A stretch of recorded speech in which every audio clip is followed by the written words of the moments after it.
Sa pagkakataong ito naman po ay makakausap natin sa linya ng telepono ang founder ng LPGMA Party List at dati ring kinatawan ng Kongreso na si dating Congressman Arnel T.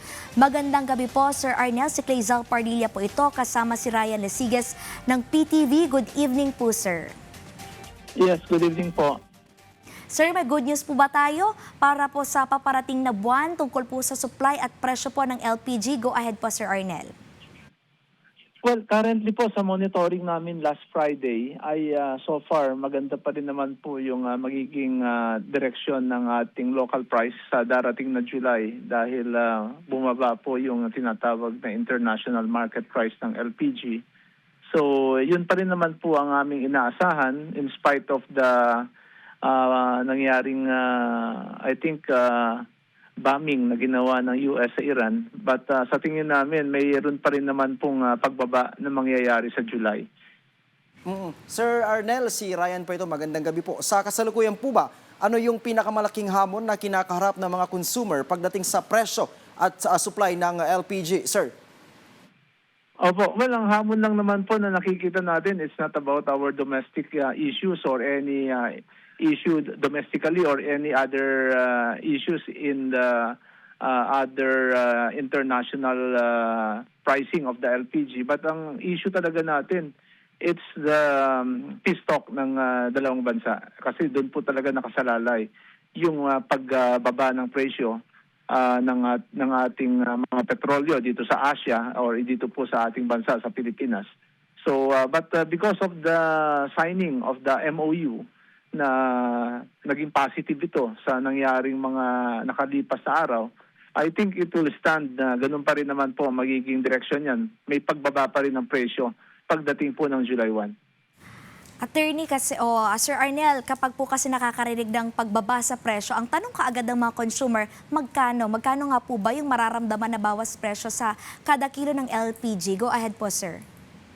Opo, ang Friday na lang po siguro ang pagbasehan natin dahil yung Sabado at Linggo ay wala naman pong trading. But as of Friday ay 12 pesos per kilo po ang equivalent ng $200 per metric ton na ibinagsak ng presyo ng LPG. So sa pananaw namin ay meron pa rin pong pagbaba sa darating na July, pero pinakamainam ay hintayin natin yung bukas at yung Tuesday na international final price ng LPG. Sir Arnel, itong mga nakarang araw, may mga na-report ang PNP na mga pagsalakay sa mga illegal na refilling station ng LPG. Paano po nakaka-apekto yung mga ganitong illegal na gawain pagdating sa presyo at sa yung supply ng LPG dito sa ating bansa, sir? Well, wala naman pong nagiging effect ang mga illegal activity. Ang nakaka-affect lang niyan hindi sa presyo, kundi doon sa karapatan ng ating mga consumer na makakuha ng tamang timbang, tamang kalidad, at maiwas ang mga consumer natin doon sa delikadong paggamit ng LPG na maaaring maging sanhi ng sunog o kaya pagsabog ng LPG dahil po doon sa hindi nila makuha yung produkto na nasa good standard ng tinatawag nating PNS or Philippine National Standard, dahil pagka illegal refilled po yan, ay hindi na po yan dinadaan sa lahat ng mga pagsunod sa Philippine National Standard. Kaya po yun yung pinagpapasalamat namin doon sa aktibong pag-ooperate ng PNP at saka ng Department of Energy against the illegal activity sa LPG sector. Sir Arnel, do you think sapat yung regulasyon ng pamahalaan laban doon sa mga nag-ano ng mga illegal na refilling station at yung illegal na supply ng LPG?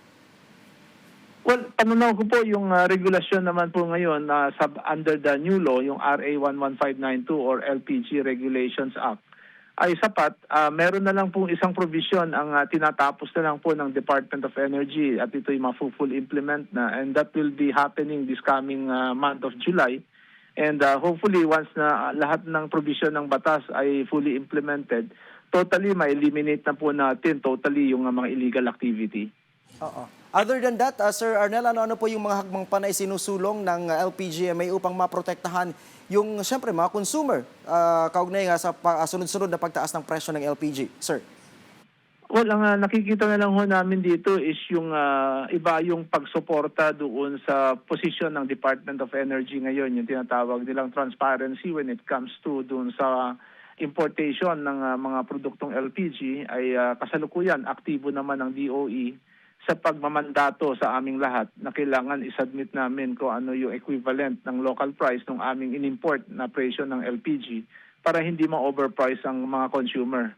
Yan po naman ay tuloy-tuloy na ginagawa ngayon, and hopefully that can be a permanent thing dahil ito po ay under the national emergency law na naibigay sa Pangulo, pero it will only last for 3 months, and hopefully yan po ay maging parte na rin po ng regulasyon ng batas para masigurado ng ating mga consumer yung transparency and accurate pricing domestically base sa presyo ng kanilang in-import ng mga players na pribado.